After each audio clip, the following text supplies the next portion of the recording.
Good time zone, YouTube. I hope everything is going well for you and yours. My name is Rstall, and I stream Magic the Gathering Monday through Friday, 2 p.m. Pacific, 5 p.m. Eastern on Twitch. We've made it to lucky number 7. I've been having so much fun making these little episodes, and I hope they help you understand the current set Brothers War on a deeper level. Every week I discuss a drafting strategy for a different archetype, and today we will be covering my strategy for drafting Rakdos, or Black-Red, in Brothers War. Before I dive into the cards, I'd like to acknowledge again that there are several ways to approach an archetype. Last week in my guide to Celestia, I covered my preferred approach to the archetype, but in Rakdos, what I love is that there are so many different ways to approach it, and there's no clear winning strategy. So you have access to amazing removal, so you can go for a late game attrition deck, or you can do the archetype's theme of artifact sacrifice. The choice is yours, and I'll do my best to clarify which cards fit which strategy. And my top common for Rakdos is Scrapwork Mutt. I have talked about this card a lot because of how many decks can utilize it, but it performs the best in Rakdos. It smooths your curve, it is a cheap artifact that you can sacrifice in a pinch, and it works with Power Stones. You can unearth it. It's just an amazing card, and I want as many as I can grab. My next top tier common that I want as many as I can get is Excavation Explosion. It can hit for 3 to the face for late game reach, it can remove an opponent's early busted bomb, and it creates a Power Stone, which you can use to ramp or sacrifice later. Like Scrapwork Mutt, I want this regardless of what strategy I'm trying to take in Rakdos. Now we need to decide which approach we are taking. Rakdos has a lower win rate for a lot of players because they end up trying to do 2 strategies at once. If you want to go for the removal-heavy, attrition, win in the late game strategy, then pick up as many Overwhelming Remorses as you can. If you want to go for the aggro artifact sacrifice, then this card becomes less important. I think a lot of people follow the Bread or its replacement Brave strategies and pick up removal early. There's nothing wrong with it, but try to keep the longer strategy in mind. If you are aiming to win by turn 5, then this card doesn't have a lot of time to become the 1-cost instant removal where it really shines. If you are aiming to win late in the game, though, then this card is amazing. Now, opposite to Overwhelming Remorse, we have Disfigure. If I'm going aggro, I want this card to remove my opponent's early blockers.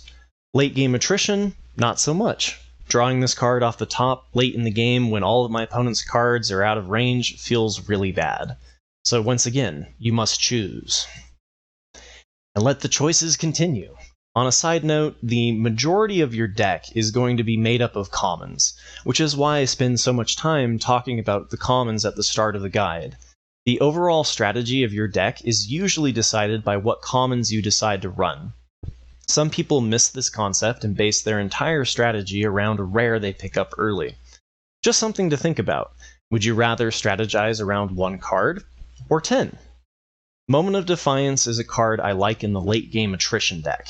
The life gain and card draw fit it quite nicely.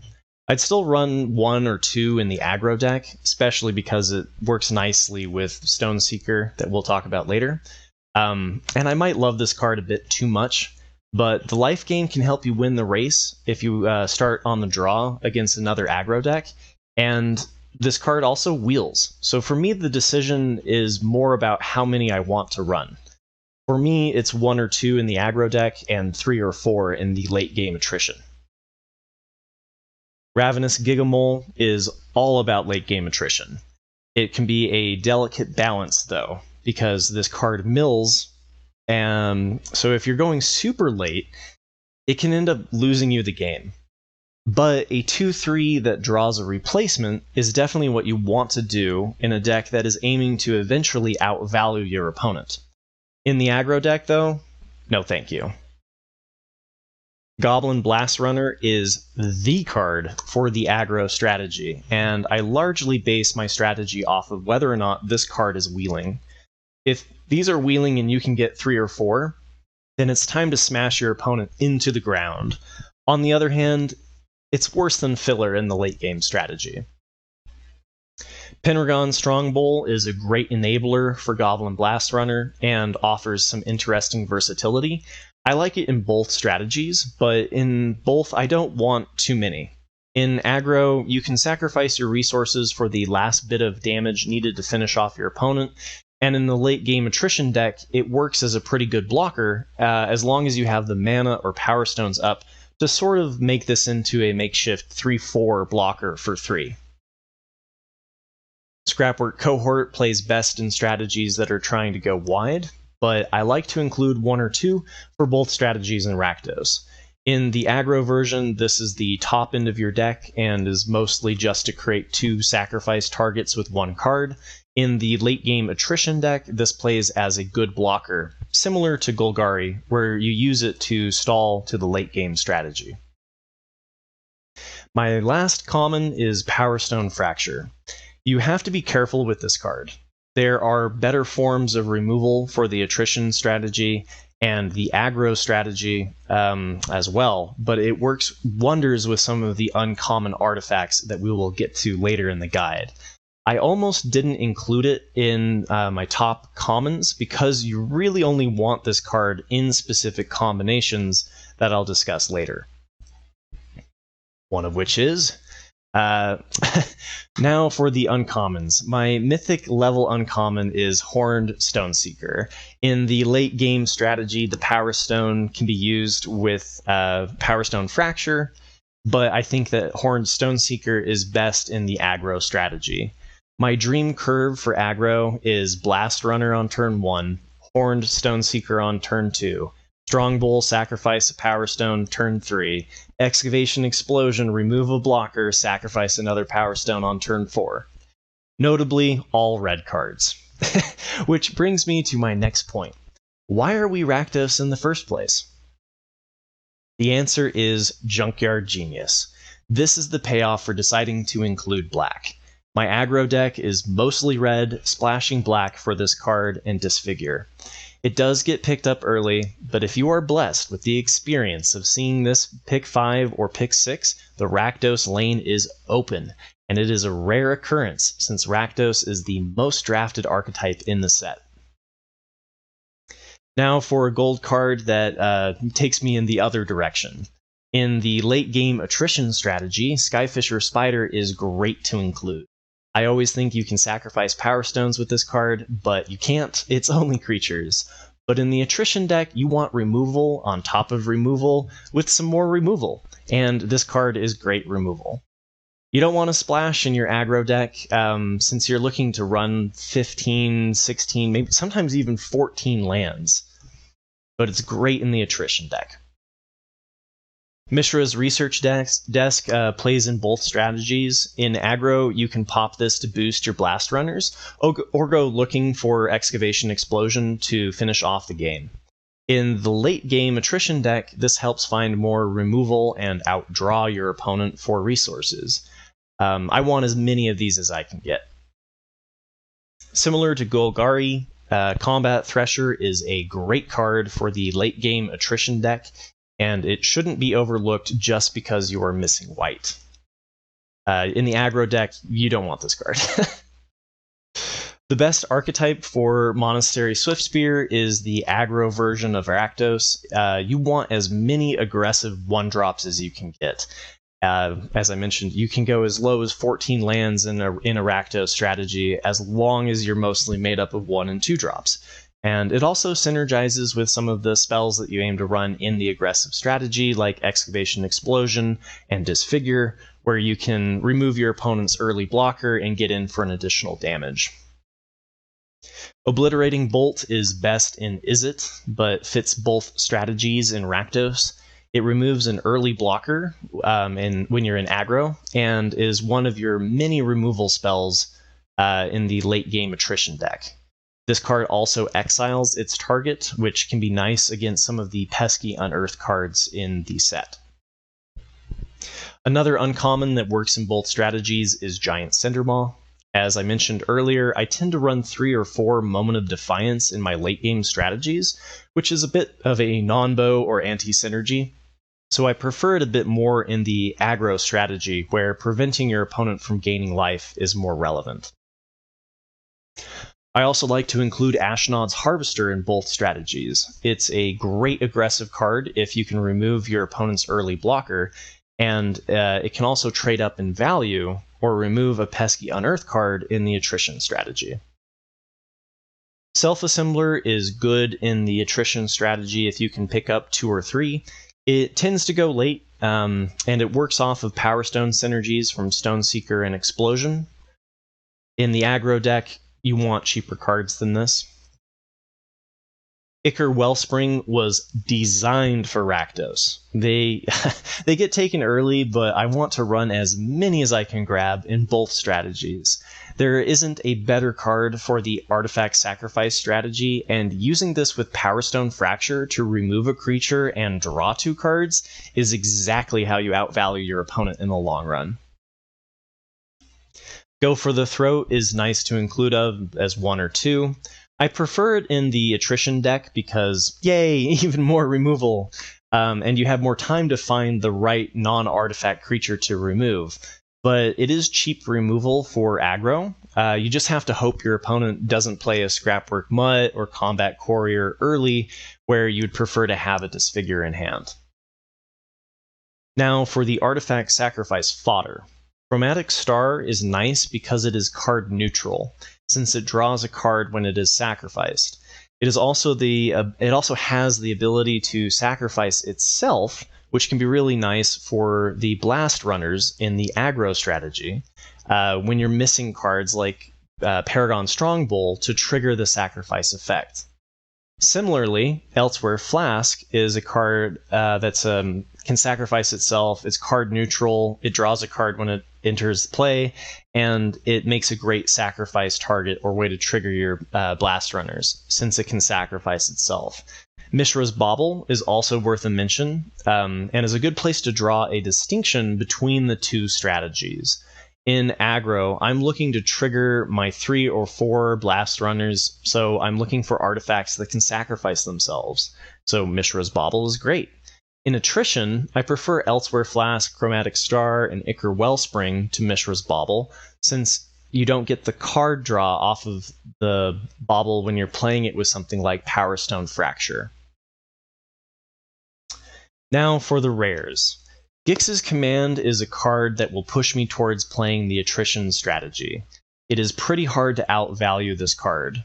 Whether you use it to remove your opponent's board, or to dig up your powerful late-game creatures, or to gain life for a turn, this card is great. It's important to have a late-game card that you are stalling to with all of your removal, and I can't think of a better card. Tyrant of Kir Ridges is also a great card for the late-game attrition deck. The double pip in red can be problematic because, if you've noticed, most of the cards for the aggro strategy are red, while the attrition strategy is mostly black. Regardless, a 4/5 flyer for 6 that also plays as removal fits the strategy perfectly, and you should have time to find your red mana if the game goes late enough. Misery's Shadow is a great rare for either Rakdos strategy. It attacks well by threatening to become massive, while making all of your removal exile instead of just destroy, which is great for the removal-heavy attrition strategy. Precursor Golem performs quite well in Rakdos. Hitting this card with Moment of Defiance is a fun time. You get to draw 3 cards and attack with 3 5/4 lifelink creatures. If you haven't had a chance to do it, I highly recommend trying to do so.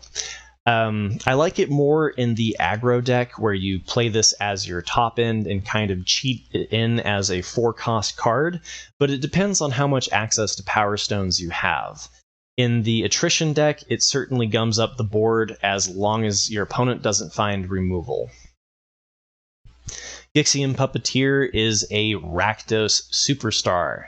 I think a lot of people think of Dimir because it is the draw your second card archetype, but I think it performs even better in Rakdos, and more specifically as top-end in the aggressive strategy. You have some card draw off of the uncommon artifacts, and the drain for 2 can be what you need for a little bit of late-game reach. But more importantly, this card brings back creature cards that are mana value 3 or less from the graveyard to the battlefield when it dies. This allows it to trade very well, which is also something the attrition strategy is interested in doing. Transmigrant's Crown is great in Rakdos. It's slightly better in Orsov, where you can go wide more easily with the inclusion of white and Scrapwork Cohort, but being able to get card draw off of your creatures is fantastic. I like it a little bit better in the attrition strategy, where the card draw is more important and you don't care so much about putting a body on the board on turn 3. But equipping this to artifact creatures before you sack them to Strongbowl, for example, can be great if it comes down to top decking, or if you need to dig to an explosion to finish off the game. As with my other guides, I'm going to skip some rares, but give them a brief mention. Phyrexian Dragon Engine is a good inclusion, but it's better in Boros. Ashnod Flesh Mechanist is best in Dimir. Felden Ronan Excavator is best in Boros. Mishra's Command is best in Boros or Izzet. Simeon's Simulacrum is best in Gruul. The Might Stone and Weak Stone are best in Simic and Azorius. And Autonomous Assembler is best in Azorius. But they're all great inclusions. It's just that my mind goes to their best archetype if I happen to open them up in Pack 1. Visions of Phyrexia, though, is worth a bit more of an in-depth discussion. It is best in Gruul, since I think it is best in a mid-range deck, but it does have some interesting applications in Rakdos. It can create Power Stones to use as sacrifice fodder in the aggro artifact sacrifice strategy, and it can dig for resources to outvalue your opponent in the attrition strategy. There are some problems, though. It is a little slow for the aggro strategy, and it can end up milling you out of the game for the attrition strategy. It also has a double pip in red.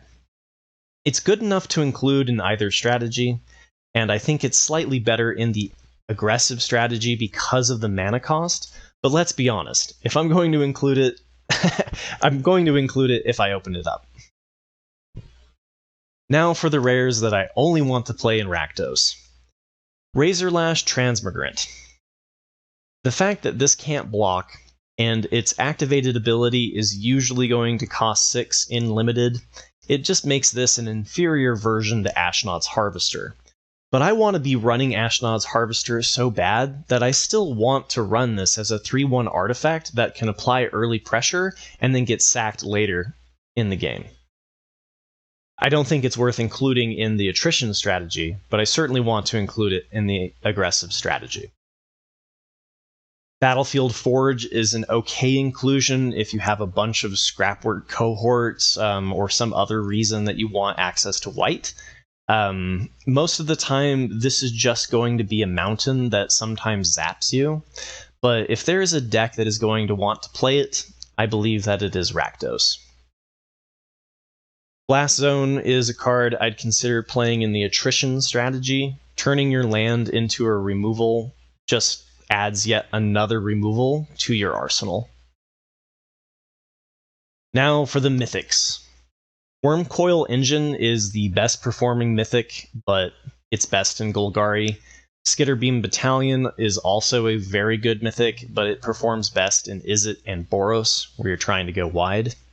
Mishra, claimed by Gix on the other hand, is a mythic just for Rakdos. It's best in the aggro strategy, but maybe you hit the dream of also picking up Phyrexian Dragon Engine, and you can use the late game attrition strategy to try to meld the two cards together. And the list of good mythics is long, so I'll briefly mention as many as I can. Saheeli is an interesting splash in the attrition deck, but is best in Izzet. Blade Coil Serpent is best in Dimir. Cityscape Leveler. Rakdos is actually the worst performing archetype for the card, but the card is so strong that it is still worth including. Phyrexian Flesh Gorger is best in Orsov. Draconic Destiny best in Gruul, Portal to Phyrexia, best in Simic and Golgari, Platoon Dispenser, best in Celestia, and Helm of the Host, best in Golgari. The last, they're all worth including though, don't get me wrong. The last mythic worth a mention is Gix Yawgmoth Praetor. The double pip in black makes me lean towards the attrition strategy, where the plan is to win off of its activated ability, similar to Golgari, but you can work around the mana and play this as an aggressive card, since you're hitting early with a fair amount of creatures, and some of your creatures like Stoneseeker have evasion. You can end up using this card to get a bunch of card draw. So, thank you for enjoying my simple guide to Rakdos. I hope it cleared up some confusion about what the archetype is trying to accomplish, and can help improve your win rate when drafting Rakdos. Remember to hit like and subscribe to help support me. I really do appreciate it. And you can catch me live Monday through Friday at 2 p.m. Pacific, 5 p.m. Eastern on Twitch. And if you have an archetype that you'd like me to do next, leave a comment below. We are down to 3 archetypes left before all will be won, available on Magic the Gathering Arena February 7th. Thank you all for the support, and I'll see you next week.